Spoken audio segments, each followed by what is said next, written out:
नमस्कार विद्यार्थी मित्रांनो. स्वागत आहे आपलं पुन्हा एकदा एम-पी-सी लायब्ररी या आपल्या यूट्यूब चॅनलमध्ये. आज आहे 15 डिसेंबर 2025. सुरू करूयात आजच्या चालू घडामोडी. आज आपण पाहणार आहोत 33व्या दक्षिण पूर्व आशियाई खेळांचे आयोजन कुठे झालेले आहे.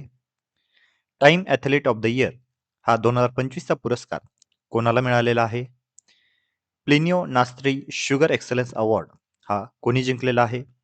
त्यामुळे या संपूर्ण महत्त्वपूर्ण चालू घडामोडी सविस्तरपणे जाणून घेण्यासाठी व्हिडिओ शेवटपर्यंत अवश्य पहा. सुरू करूयात कालच्या एका प्रश्नाने. काल व्हिडिओच्या शेवटी मी तुम्हाला एक प्रश्न विचारलेला होता. पूज्य बापू ग्रामीण रोजगार योजना, जी मनरेगा या योजनेचं नवीन नाव आहे, या योजनेमध्ये आता रोजगाराचे दिवस किती करण्यात आलेले आहेत. तर याचे योग्य उत्तर आहे पर्याय क्रमांक 4, 125. विद्यार्थी मित्रांनो, सध्या अतिशय चर्चेमध्ये असलेली ही योजना आहे. त्यामुळे आपल्याला या योजनेमध्ये कोणकोणते बदल झालेले आहेत, या योजनेचं नाव जुने कोणतं होतं, नवीन काय आहे, मुळातच या योजनेची सुरुवात कधी झालेली आहे, ही संपूर्ण माहिती आपल्याला माहिती असणं खूप खूप गरजेचं आहे. कालच्या व्हिडिओमध्ये आपण सविस्तरपणे याबद्दल माहिती जाणून घेतलेली आहे. कालचा व्हिडिओ अतिशय महत्त्वाचा आहे, तो तुम्ही अवश्य पहा. आता आपण आजच्या दिनविशेषला सुरुवात करूया. आज आहे 15 डिसेंबर. 15 डिसेंबर 1971. आजच्याच दिवशी बांगलादेश हा स्वतंत्र झालेला होता. 15 डिसेंबर 1905. साहित्य अकादमी पुरस्कार विजेत्या मानववंशशास्त्रज्ञ, समाजशास्त्रज्ञ आणि शिक्षणशास्त्रज्ञ इरावती कर्वे यांचा आज जन्मदिवस. 15 डिसेंबर 1749.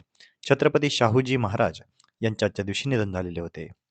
लक्षात घ्या, जे आपण 20व्या शतकातील शाहू महाराज म्हणतो ते ते हे नव्हे, तर शिवाजी महाराजांचे जे काही ॲक्च्युअल वंशज होते त्यावेळचे जे शाहूजी महाराज होते त्यांचं आजच्या दिवशी निधन झालेलं होतं. 15 डिसेंबर 1850. स्वातंत्र्य सेनानी, स्वतंत्र भारताचे पहिले उपपंतप्रधान आणि पहिले गृहमंत्री सरदार वल्लभभाई पटेल यांच्या आजच्या दिवशी निधन झालेले होते. तर विद्यार्थी मित्रांनो, अतिशय महत्त्वाचे असे दिनविशेष होते. आता आपण आजच्या चालू घडामोडींना सविस्तरपणे जाणून घेऊया. प्रश्न क्रमांक पहिला. प्लिनिओ नास्त्री शुगर एक्सलन्स अवॉर्ड हा कोणी जिंकलेला आहे. तर यासाठीचे पर्याय आहेत पर्याय क्रमांक 1 मुकेश अंबानी, पर्याय क्रमांक 2 नितीन गडकरी, पर्याय क्रमांक 3 समीर सोमय्या आणि पर्याय क्रमांक 4 गौतम अदानी. तर या प्रश्नाचे योग्य उत्तर आहे पर्याय क्रमांक 3 समीर सोमय्या. तर समीर सोमय्या यांना शुगर एक्सलन्स अवॉर्डने आता नुकतेच सन्मानित करण्यात आलेले आहे आणि ते आता हे अवॉर्ड जिंकणारे पहिले भारतीय देखील ठरलेले आहेत. पुरस्काराचे नाव सांगतो, प्लिनिओ नास्त्री शुगर एक्सलन्स अवॉर्ड. हा पुरस्कार इंटरनॅशनल शुगर ऑर्गनायझेशन याकडून दिला जातो. समीर सोमय्या यांच्या साखर आणि बायो एनर्जी क्षेत्रातील उत्कृष्ट कामगिरीसाठी त्यांना या पुरस्काराने सन्मानित करण्यात आलेले आहे. हा 34वा आयएसओ सेमिनार लंडन येथे पुरस्कार देण्यात आला. ते सध्या गोदावरी बायो रिफायनरीज लिमिटेडचे CMD आहेत. तर लक्षात घ्या, समीर सोमय्या यांना शुगर एक्सलन्स अवॉर्डने सन्मानित करण्यात आलेले आहे आणि ते पहिले भारतीय ठरलेले आहेत ज्यांना हा अवॉर्ड भेटलेला आहे. पुढचा प्रश्न.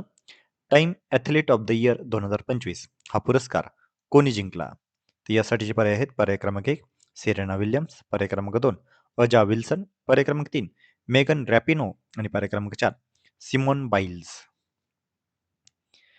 तर या प्रश्नाचे योग्य उत्तर आहे पर्याय क्रमांक 2 अजा विल्सन. तर अजा विल्सन यांना time athlete of the year या पुरस्काराने आता सन्मानित करण्यात आलेले आहे.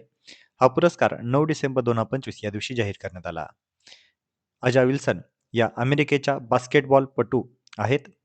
त्यांचा संघ आहे लास वेगास एसएस. त्यांना 4थ्या वेळा मोस्ट व्हॅल्युएबल प्लेयर ऑफ पुरस्काराने सन्मानित करण्यात आलेले आहे. WNBA आणि NBA इतिहासातील त्या पहिल्या खेळाडू आहेत जे एकाच वर्षी सर्व पुरस्कार एकत्रित त्यांनी जिंकलेले आहेत. म्हणजे championship, final MVP, league MVP, defensive player आणि स्कोरिंग टायटल अशा पद्धतीचे सर्व पुरस्कार त्यांनी एकाच वर्षी मिळवलेले आहेत. अमेरिकेच्या ऑलिम्पिक संघातून त्यांनी 2दा सुवर्ण पदक या जिंकून आणलेलं आहे. तर लक्षात ठेवा नाव अजा Wilson, time athlete of the year. पुढचा प्रश्न. भारताच्या पहिल्या हायड्रोजन फ्युएल सेल पॅसेंजर जहाजाचे उद्घाटन कुठे करण्यात आले. यासाठीचे पर्याय आहेत पर्याय क्रमांक 1 मुंबई, पर्याय क्रमांक 2 वाराणसी, पर्याय क्रमांक 3 दिल्ली आणि पर्याय क्रमांक 4 कोची. तर या प्रश्नाचे योग्य उत्तर आहे पर्याय क्रमांक 2 वाराणसी. तर पहिल्या स्वदेशी हायड्रोजन फ्युएल सेलचे जहाजाचे नुकतेच अनावरण करण्यात आले. याचं उद्घाटन सर्बानंद सोनोवाल, जे केंद्रीय बंदरे, जहाज बंदरे आणि जलमार्ग मंत्री आहेत, त्यांच्या हस्ते करण्यात आले. 11 डिसेंबर 2025 या दिवशी या जहाजाचे अनावरण करण्यात आले. याचे ठिकाण होते नमो घाट, वाराणसी. या जहाजाची वैशिष्ट्ये काय आहेत? तर हे जहाज हे 50 सीटर आहे. पूर्ण एअर कंडिशनर आणि हायड्रोजनवर चालणारे हे जहाज आहे. एका फिलिंगने हे जहाज 8 तास चालते. हे कोणी बनवलेले आहे? तर कोचिन शिपयार्ड लिमिटेडने हे जहाज बनवलेले आहे. तर लक्षात घ्या, पहिल्या स्वदेशी हायड्रोजन फ्युअल सेलचे जहाजाचे अनावरण कुठे करण्यात आलेले आहे? तर वाराणसी या ठिकाणी. पुढचा प्रश्न, 33व्या दक्षिण पूर्व आशियाई खेळांचे आयोजन हे कुठे करण्यात आलेले आहे? तर यासाठीचे पर्याय आहेत: पर्याय क्रमांक 1 मलेशिया, पर्याय क्रमांक 2 इंडोनेशिया, पर्याय क्रमांक 3 थायलंड आणि पर्याय क्रमांक 4 व्हिएतनाम. तर या प्रश्नाचे योग्य उत्तर आहे पर्याय क्रमांक 1 मलेशिया. तर 33वे दक्षिण पूर्व आशियाई खेळ या 33व्या दक्षिण पूर्व आशियाई खेळाचे आयोजन हे थायलंड या ठिकाणी करण्यात आलेले आहे. मागील प्रश्नामध्ये मी चुकून मलेशिया सांगितले होते, तर ते करेक्ट करा, की 33व्या दक्षिण पूर्व आशियाई खेळाचे जे काही आयोजन आहे हे थायलंड या ठिकाणी करण्यात आलेले आहे. याचा दिनांक आहे 9 ते 20 डिसेंबर 2025. थायलंडमध्ये 7व्या वेळी याचे आयोजन करण्यात आलेले आहे. यामध्ये 11 देश सहभागी झालेले आहेत आणि यासाठीची थीम आहे वी आर वन. भारत यामध्ये सहभागी नाही होणार, हे लक्षात घ्या. कारण मुळातच भारत हा दक्षिण पूर्व आशियामध्ये येत नाही. आपण दक्षिण आशियामध्ये येतो, परंतु दक्षिण पूर्व आशियामध्ये वेगवेगळे काही देश आहेत, जे आपण माहिती आहे की त्यांची एक संघटना देखील आहे आसियान नावाची. त्या आसियान संघटनेमध्ये जे कोणते देश येतात तेच यामध्ये पार्टिसिपेट करू शकतात. त्यामुळे भारत यामध्ये सहभागी होणार नाही. परंतु जर आपल्याला रँडमली क्वेश्चन आला की 33वे दक्षिण पूर्व आशियाई खेळ याचे आयोजन कुठे करण्यात आले, तर लक्षात घ्या थायलंड या ठिकाणी. पुढचा प्रश्न, महिला वकिलांसाठी 30% आरक्षणाचा निर्णय हा कोणी दिलेला आहे? तर यासाठीचे पर्याय आहेत: पर्याय क्रमांक 1 संसद, पर्याय क्रमांक 2 राष्ट्रपती, पर्याय क्रमांक 3 विधी आयोग आणि पर्याय क्रमांक 4 सर्वोच्च न्यायालय. तर या प्रश्नाचे योग्य उत्तर आहे पर्याय क्रमांक 4 सर्वोच्च न्यायालय. तर महिलांसाठी राज्य बार काउन्सिलमध्ये 30% जागा आता आरक्षित असणार आहेत आणि महिला वकिलांसाठी असणारा हा निर्णय अतिशय ऐतिहासिक असा समजला जात आहे. सुप्रीम कोर्टाने हा निर्णय देण्यात आलेला आहे. हे आरक्षण केवळ सदस्यांसाठीच नव्हे, तर अध्यक्ष, उपाध्यक्ष या पदांसाठीही देखील लागू असणार आहे. अ, याच्या खंडपीठाने निर्णय दिलेला आहे. या खंडपीठामध्ये CJI सूर्यकांत प्लस न्यायमूर्ती जॉय माल्या बागची या दोघांनी हा निर्णय दिलेला आहे. आधी महिलांचे प्रतिनिधित्व खूप कमी होते.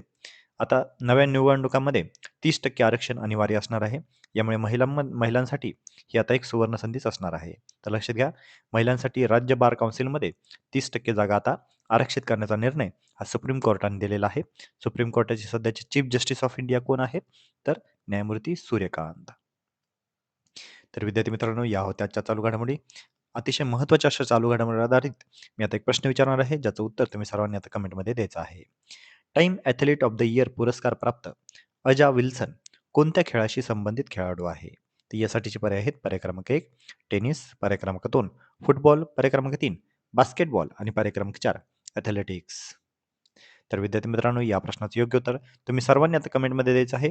जे कोणीही विद्यार्थी या प्रश्नाचं योग्य उत्तर कमेंटमध्ये देतील, त्याच्या कमेंटला नक्कीच लाईक देखील देण्यात येईल. तर विद्यार्थी मित्रांनो, या होत्या आजच्या चालू घडामोडी. तर अशाच अधिकाधिक इन्फॉर्मेटिव्ह कंटेंटसाठी आपली MPC लायब्ररी या यूट्यूब चॅनलला सबस्क्राईब करायला अजिबात विसरू नका. धन्यवाद.